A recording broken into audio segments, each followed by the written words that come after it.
All right. Good afternoon, everyone. Some of you have been asking about the situation between Thailand and Cambodia, and I can tell you that the Secretary General is following with concern reports of armed clashes at the border between Cambodia and Thailand. The Secretary General urges both sides to exercise maximum restraint and address any issues through dialogue and in a spirit of good neighborliness, with a view to finding a lasting solution to the dispute.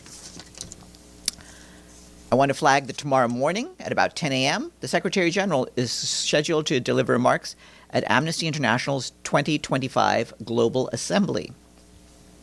In his remarks, which he will deliver virtually, the Secretary General will highlight concerns about human rights challenges around the world and the importance of recognizing that human rights are the solution to those challenges. You will be able to watch those remarks on UN Web TV. And yesterday, in a message, the Secretary General welcomed that the International Court of Justice has issued its historic advisory opinion. He noted that they made clear that all states are obligated under international law to protect the global climate system. The Secretary General underscored that this is a victory for our planet, for climate justice, and for the power of young people to make a difference. He pointed out that young Pacific Islanders initiated this call for humanity to the world, and the world must respond. The Secretary General stressed that as the ICJ has laid out, the 1.5-degree goal of the Paris Agreement must be the basis of all climate policies under the current climate change treaty regime. For his part, the UN High Commissioner for Human Rights, Volker Turk, highlighted that the advisory opinion makes clear that human rights law and obligations apply in the context of climate change and must be taken into full account by states. He added that this includes the human right to life, as well as to a clean, healthy, and sustainable environment, which the ICJ says is foundational for the effective enjoyment of all human rights. Turning to the situation in Gaza, the Office for the Coordination of Humanitarian Affairs reports that UN teams were able to collect food aid, mainly flour, from Kerem Shalom and Zikim crossings yesterday. But our partners note that more than 1 million children are bearing the brunt of deepening starvation and malnutrition, with reports of death from malnutrition increasing by the day. According to our partners working in nutrition, in the first 2 weeks of July, nearly 5,000 of the 56,000 children under the age of 5 who were screened for malnutrition in the Gaza, Deir el-Balah, and Khan Yunis governorates were found to be acutely malnourished. This is a staggering 9% rate, up from 6% in June and just 2.4% in February.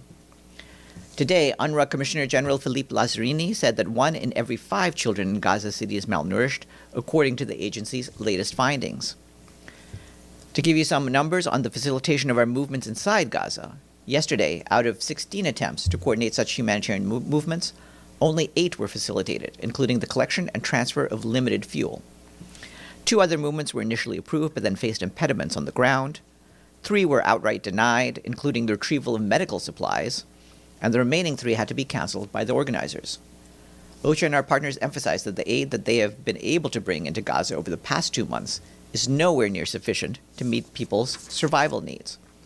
The UN and our partners are unable to bring enough aid into Gaza due to a number of interdependent factors, including bureaucratic, logistical, administrative, and other operational obstacles imposed by Israeli authorities, ongoing hostilities and access constraints within Gaza, and incidents of criminal looting and more shooting incidents that have killed and injured people gathering to offload aid supplies along convoy routes. Taken together, these factors have put people and humanitarian staff at grave risk and forced aid agencies on many occasions to pause the collection of cargo from crossings controlled by the Israeli authorities. OCHA stresses that the little assistance that has been able to reach warehouses, distribution points, and other humanitarian facilities inside Gaza is woefully insufficient to curb starvation or sustain life-saving operations, particularly as the Israeli military continues to issue new displacement orders. So many families have been squeezed into just 12% of Gaza area, while the remaining 88% of the Strip now either falls within Israeli militarized zones or has been placed under displacement orders. Meanwhile, the entry of critical items such as tents or any other shelter materials has been banned by the Israeli authorities for over 20 weeks, and the trickle of fuel now let in is also wholly insufficient.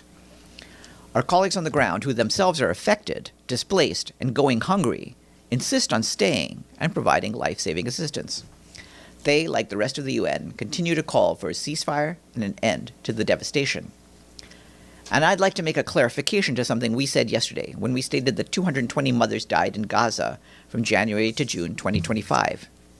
It's now been clarified that the 220 pregnancy-related deaths before birth, which have been reported by the Palestinian Ministry of Health, in fact refers to stillbirths and not maternal deaths. Turning to Syria, our colleagues from the Office for the Coordination of Humanitarian Affairs tell us that today they led an interagency visit to rural Damascus Governorate, where they assessed needs and provided assistance to more than 500 families displaced by the recent violence in Asweda Governorate.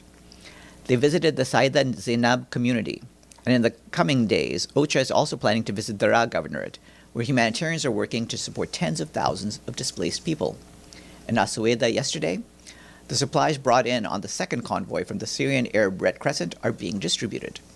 They include food, wheat flour, fuel, medicines, and health supplies, with UN agencies also providing support. Medical items were delivered to the Asweda National Hospital, and the wheat flour was dispatched to bakeries. The UN continues to engage with the Syrian authorities and partners to facilitate direct access to Asweda.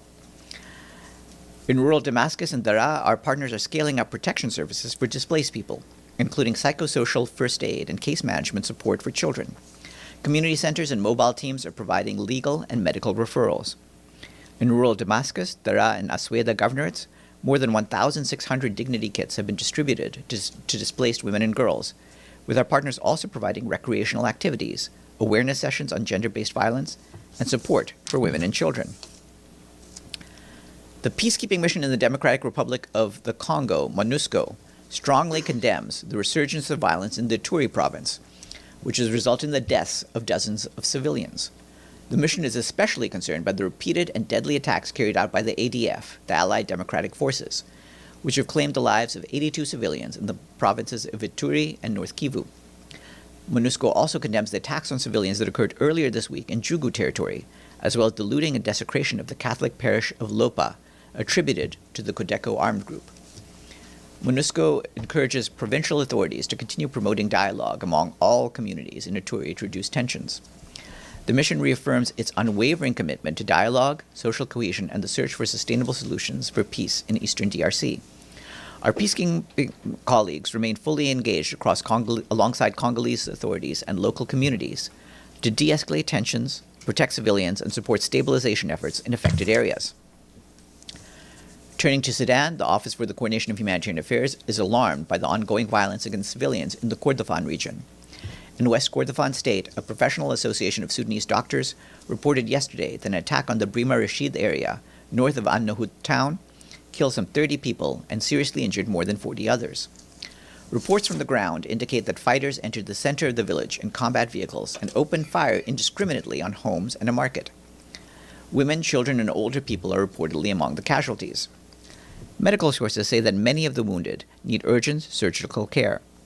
OCHA stresses that events in Brima Rashid underscored the growing risks facing civilians in the Kordofan region and the urgent need for a cessation of hostilities, protection of civilians, and safe, sustained access to humanitarian assistance and services. OCHA is also warning about the impact of growing gaps in humanitarian assistance in the Darfur region. In North Darfur State, needs are mounting in the locality of Tawila, which is hosting hundreds of thousands of people who fled fighting in and around El Fasher. Our humanitarian partners report that just over half of water needs are currently being met, and latrine coverage has dropped to a critically low ratio of one latrine for every 150 people. Many emergency latrines are collapsing, with no funding available for desludging or replacement. Hygiene support is minimal, particularly in remote areas, and distribution of dignity kits has been inconsistent as funding constraints have led to supply shortages. A cholera outbreak in Tawila is compounding this already dire situation. As you know, the UN and our partners launched an operational response plan focusing on Tawila earlier this week, requesting $120 million to urgently scale up life-saving support in the area. Meanwhile, in northern state, a recent nutrition campaign led by UNICEF and its partners reached more than 98% of the targeted 135,000 children and 28,000 pregnant women across 7 localities. Nearly 2,000 cases of acute malnutrition were identified, and mobile clinics have been dispatched to gathering sites in Adaba and Delgo, which continue to receive people fleeing conflict in North Darfur. Turning to Ukraine, our colleagues from the Office for the Coordination of Humanitarian Affairs tell us that attacks across the country have hit several regions today and yesterday. Kharkiv, Cherkasy, Odessa City, and the Kherson and the Donetsk regions are among the impacted areas, with people killed and injured and damage to civilian infrastructure, as reported by the authorities and aid workers. Amid the ongoing hostilities, almost 600 people were evacuated from the Donetsk region. Another 24 people were evacuated from the northeastern region of Sumy in the past day, due to heavy fighting. After the overnight attacks in Cherkasy and Odessa, aid workers helped first responders by providing first aid, meals, shelter materials, hygiene kits, emotional support, and legal help to affected families. I've been asked about the crash of a passenger plane in Russia, and I can say that we send our condolences to the families of the victims of the crash, as well as to the people and the government of Russia. This morning, Assistant Secretary General for the Middle East, Asia, and the Pacific, Khaled Kiari, briefed the Security Council on the cooperation between the UN and regional and sub-regional organizations. He said that at a time of growing geopolitical complexity, cooperation with organizations such as the Organization of Islamic Cooperation remains indispensable. He underscored that in the Middle East, the UN and the OIC have long shared common objectives in seeking a lasting and comprehensive resolution to the question of Palestine. Cooperation with the OIC is also evident in Lebanon, Syria, Afghanistan, Sudan, and other parts of the region. Mr. Kiari added that, guided by Chapter 8 of the Charter, such cooperation is a key priority for the Secretary General and an important part of implementing the Pact for the Future. Today, the UN Assistance Mission in Afghanistan and the UN Human Rights Office released a report documenting the cases of individuals involuntarily returned to Afghanistan who've experienced serious human rights violations on the basis of their specific profiles. According to the report, these violations have included torture and ill treatment, arbitrary arrest and detention, and threats to personal security at the hands of the de facto authorities. The report found that groups of people returning to the country who were at particular risk of reprisals and other human rights violations by the de facto authorities were women and girls, individuals affiliated with the former government and its security forces, media workers, and civil society. The report's available online. And the UN High Commissioner for Refugees, Filippo Grandi, concluded his travels to Afghanistan and Iran yesterday. He discussed the Afghan emergency with the authorities and the importance of safe, voluntary, and dignified returns. Mr. Grandi highlighted the need for more international support for the Afghans at a time of multiple challenges in the country, as well as for host communities in countries of asylum. The World Health Organization today announced that it has certified Timor-Leste as malaria-free. WHO noted that this is a remarkable achievement for a country that has prioritized the disease and embarked on a concerted nationwide response shortly after gaining independence in 2002. Dr. Tedros Ghebreyesus, WHO Director General, said that Timor-Leste's success proves that malaria can be stopped in its tracks, with strong political will, smart interventions, sustained domestic and external investment, and dedicated health workers unite. With today's announcement, a total of 47 countries and 1 territory have been certified as malaria-free by WHO. And tomorrow at 12:45, there will be a press briefing here by Diego Pacheco, the chair of the landlocked developing countries and chargé d'affaires of the Bolivian mission to the United Nations. He will brief on the adoption of the General Assembly Resolution, International Day of Awareness of the Special Development Needs and Challenges of Landlocked Developing Countries. And that's it from me. Are there any questions? Yes, Amelie first.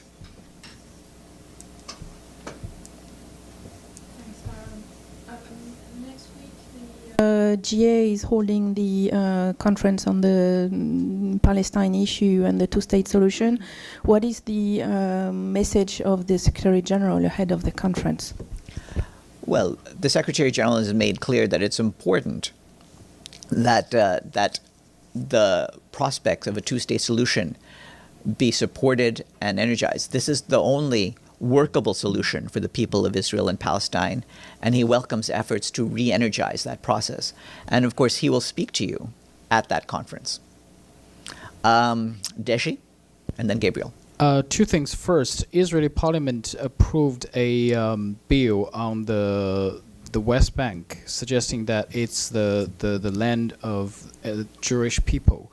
any response from the Secretary General on that Israeli Parliament's action? As far as I'm aware, that this is a declaration that does not have legal standing. But from our standpoint, of course, it's very clear that that the West Bank and indeed the entire occupied Palestinian territory is something that needs to be respected as a territory, and its status has to be resolved through negotiations between Israel and Palestine. There can be no unilateral attempts to change or alter the status of those territories. Secondly, the U.S. Environmental Protection Agency is proposing to strike down a landmark legal opinion called the endangerment finding, which determines that greenhouse gas emission endanger public health and welfare. How worried is the Secretary General that this might give way to more actions that's disregarding the climate change and the current trend? Well, we want all states to appreciate the severity of the climate change crisis. Yesterday's ruling by the International Court of Justice makes clear the responsibilities of states to actually deal with climate change. And we expect and trust that member states will understand the severity of the situation that we're facing. Gabriel and then Edie. Thank you, Farhan. Two questions. The first one is back to the two-state solution conference on Monday. On the preliminary agenda that we've received, it shows the SG speaking, giving perhaps opening statements after 10, and then also speaking at the beginning of the plenary. Is that correct? Yes. He expects to speak twice. Okay, I'm glad I asked. And the follow-up, if I can, on a follow-up on Israel's announcement on restricting visas for OSHA staff. I know there are a lot of questions about this yesterday, so I won't repeat them. I just wanted to follow up on one specific point. Does Israel have a sovereign right to deny visas to UN staff? Well, on the one hand, Israel, like any other state, has the sovereign right to issue or not to issue visas. On the other hand, as is clear from the UN Charter itself, member states are supposed to allow for the work of UN officials in their countries. And we have, as you know, privileges and immunities in that regard. So we want all of our crucial work to be carried out. You acknowledge that the ICJ has confirmed that Israel has no sovereign authority there, and that its entire presence is unlawful and must end immediately, and the ICJ has ruled that it being Israel, must allow unimpeded entry of humanitarian aid. That is the job of the UN. Yes. So if they're blocking visas for UN to do that job, isn't that in violation? Well, that would be for the ICJ to decide and to determine. But from our perspective, yes, all member states need to abide by the ICJ rulings. What I was talking about is Israel's own national authority over its visa issuances. Yes, Edie. Thank you, Farhan.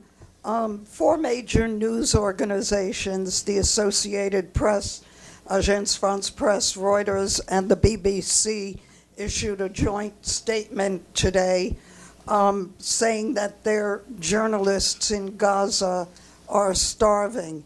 And the statement called on Israel to allow journalists in and out of Gaza and allow adequate food supplies into the territory. Does the Secretary General have any comment on this joint statement? Well, we certainly support that call, which is in line with what we've been calling for. We've consistently been calling for journalists to have access, free access into Gaza, and we have consistently been calling for all the population to have the food that they need, and we will continue to do that. It's not just journalists; everyone in Gaza, including, by the way, our own personnel, are affected by hunger. are people who are there. I heard from some of them who were reporting back just in the last hours. They're hungry. They themselves are displaced. Many of them, faint and find themselves unable to do their job, and yet they're staying on and doing the work that they need to do. But this cannot go on. Everyone in Gaza needs to be able to eat. Ibtisam. Thank you, Farhan. I want to go back to follow up on Gabriel's question on the sovereign right, because it's what actually Stefan said yesterday in the context of these visas. And the question whether that was misspeaking, because... Well, Stefan, to clarify, Stefan is talking about the right that all member states have in terms of issuing visas for their own territories. Yeah, so that he's not expanding that to talk about territories under occupation. So that that the question, does Israel have the sovereign right to issue visas because all these human rights organizations are actually not working in Israel. They are working in the occupied territory, including East Jerusalem. So yes, Israel is the one who's issuing visa and controlling this territory, but they don't have a sovereign right to actually for this place, because it's under occupation, according to your resolutions and according to international law. And of course, UN resolutions concerning occupation need to be respected. The reference that Stefan made yesterday was to its national rights. Volodymyr. Thank you, Farhan. At the talks between the Ukrainian and Russian delegations in Istanbul on Wednesday, Ukraine, just like the UN Secretary General, called for a full and unconditional ceasefire. In response, as you just mentioned, Russia launched strikes on Ukrainian cities, including Kharkiv and Odessa. Would you care to comment on this kind of Russian diplomacy? What we want is for both countries to faithfully go through the diplomatic process and to halt the fighting. Obviously, we want a solution that is in line with international law, the UN Charter, and the resolutions of the UN General Assembly and Security Council. Yes, please. Thank you, Farhan. This is Ming Lu from China Daily. The Trump administration just canceled a major loan guarantee for a wind energy project, Green Belt Express, which was designed to transfer wind power across several states. And this Tuesday, the UN also released a report about renewable energies. Does the UN have any comment how this measure would influence the global energy development? Thank you. The only real comment I have is that the Secretary General has made clear that he believes that basic economic realities, basic technological realities, mean that clean energy is the way to go in the future.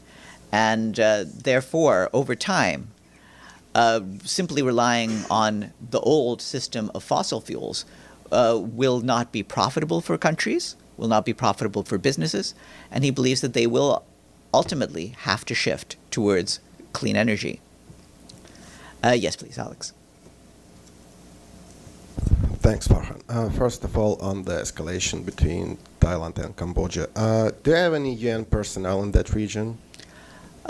We have different UN offices, including, I believe, a fairly extensive UN office in Bangkok. Are they safe for now? As far as I know, yes. All right. Secondly, I'm not sure whether you consider that is like internal issue, but do you have any comments on the Ukrainian law tightening control over key anti-corruption agencies and also ongoing protests in that regard? We're aware of these protests. Obviously, we don't comment on internal domestic issues, but certainly we want all governments to take steps to make sure that they can deal effectively with corruption. Yes, Deshi, and then Ibtisam. Yes, just an hour ago, the Israeli Foreign Ministry posted something on X, said they invited correspondents to Karim Shalom crossing to see those piling up humanitarian aids. They said why there's piling up supplies because, quote, the UN refuses to distribute the aid. Hamas and the UN prevent the aid to reach the civilians in Gaza. The world deserves to know the truth, end of quote. Is that the truth? we've been telling you over and over again what the facts were. In fact, I read some out at the top of the briefing about all the various impediments we face. And you can go back to what I just said at the start. Why? Hold on. The basic point here is that people are starving. More than 2 million people are starving, including, as Edie pointed out, journalists, including, as I just pointed out a few minutes ago, our own personnel. They're starving because food is not getting in. We are not trying to prevent all these people, including our own people, from getting food. They're being held up by different obstacles, including those placed by the Israeli authorities. And we have been calling for months, and you've seen over the last months, look at all the videos from March, from April, from May. We've been saying this over and over again. If this situation doesn't clear up, if this does not get better soon, and more aid go through all the various checkpoints, people will die. We've been saying this for months, and now we're at the point where, in fact, people are dying. Farhan, when I read this, the first impression to me is that the Israeli Foreign Ministry is trying to associate UN with Hamas. What's your response for that? If that because is- they said this from time to time, like yesterday in the Security Council meeting. Today on X, it seems like they try to associate you guys with Hamas. Any such allegation is deplorable, and as you know from what you're dealing with, you know we're not Hamas, and you should know how to evaluate these claims for yourself. Ibtisam. I have first a question regarding the visa issues that you discussed lengthily yesterday, but the question whether we can have because this issue actually started before, not only in the last 2 years, you have been having actually visa, especially the Human Rights Council. But if we could have like a breakdown, how many people are actually foreign nationals working in the occupied Palestinian territory, and how many had their visas refused or only renewed for a month or very short period. That would be great. Yeah, I mean, we've been giving you some of this information on a case-by-case basis. Obviously, many of our officials who are from outside the area have been getting visas for short-term periods, and they've been fairly tightly conditioned. And yes, it's very clear that many people, including the current head of OSHA in the territory, are facing difficulties getting actual visa extensions. This has been a problem that we've been having for a while now. The numbers shift because people move in and out, but even when we replace one official with another one, the visa problems continue. Yeah, but could we have like some numbers or statistics that would be a little bit helpful to have this in perspective? And I have another question regarding next week's conference. You talked in general about the SG and what he would like to see from this conference. I'm wondering whether he wants countries to take specific steps, and if you could share that with us, like what exactly he wants countries to take. I think he'll make remarks in which he makes clear what his expectations are, but I'll leave it for him to say that. I'm not going to steal his thunder at this stage. Pam. Thanks, Farhan. Just to clarify some of the issues you've already addressed on humanitarian aid, there are several social media announcements, pictures, not just by the GHF and Israel, but by other aid groups that show pictures of 800 trucks waiting to go into Gaza that the Gaza Humanitarian Fund has gathered, asking, and they have said they have asked the UN to help get that in. What precisely is it that is the block for the UN to participate in helping get that aid in? The impartiality, all of that? Tell me exactly. We've explained what our standards are, and we've explained why we will not participate in a militarized system of aid distribution. And you, in the last several months, have also asked us about those people who have been killed trying to access that aid. We do not want a system of aid that distribution that endangers the people it is meant to help. We will participate with any group as long as they abide by the basic standards that we set. And one more bite of this apple, if you don't mind. There are trucks now at the border. Is there any impediment to the UN just bringing in that aid? The impediments are not caused by us. If there are trucks and we have the clearance to bring them in, we'll bring them in. The procedures that we have of informing the Israeli authorities, of having them inspect, of us unloading and then reloading, we're prepared to do all that for all these things once we get permissions. But we haven't been getting them. All right, thank you. Benno. Farhan, I'm not sure if Pam just asked this. Sorry, I was not here. But can you confirm that it was hundreds of trucks driving into Kerem Shalom in the last hours or days?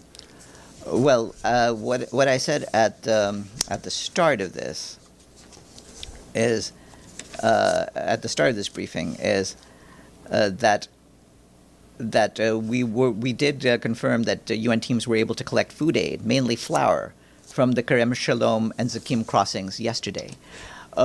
We're trying to get more and more aid in, but a quantity that's going in is not sufficient to deal with the situation on the ground. And the claim from the Israelis now about you're not distributing it, what are the impediments you talk about in response? Specifically. I've said this at length at the start of the briefing, but so go back and see. But the basic point, we've been telling you this for months now, is we have to get aid in through a fairly cumbersome process of clearances. We don't always get permissions to get aid in. Sometimes the delays in getting the clearances are such that we cannot then deliver aid safely because the daylight hours have ended. Sometimes we can just get it in through the checkpoint, and then we still require the further clearances to get them offloaded, put onto other trucks, and then distributed. So there's a series of different impediments. And this at a time when there's fighting in the territory means that an already risky process is hindered by further bureaucratic encumberments. Thank you. So do you see the tweet from the Foreign Ministry of Israel as propaganda? Deji asked a similar question. I think the comparison between the UN and Hamas is particularly egregious. Yes, Gabriel. Thank you for coming back to me, Farhan. All of this debate on how many trucks are there, where can they go, where can they not go, could all be solved if international journalists could be allowed into Gaza. Israel controls that. Israel says they will not allow it. The Palestinian journalists that have been reporting from the scene, as you know, have either been killed by Israel or have been discredited by Israel. My question to you is, yesterday the Israeli ambassador was asked, why don't you allow international journalists into Gaza for the last 22 months? And his answer was very clear. He said, because we think it's too dangerous for them. Does the UN feel it's a member state that should decide the safety of international journalists in a war zone, or should that be left up to the news organization? That's not how I would handle the question so much as saying that throughout history, journalists have covered wars. They have the ability and the capacity, and indeed the bravery, to cover this war. But what they need is the access, and we are calling for access. One of the officials, as you know, that is being expelled by Israel is the head of office of OSHA, as you well know, Jonathan Whittall. Does the Secretary General support him, and will he file a formal complaint with the State of Israel on his expulsion? Certainly, we support Mr. Whittle and his work wholeheartedly. We will do what we can to see how we can continue to maintain our various officials in these territories. Have a good afternoon, everyone.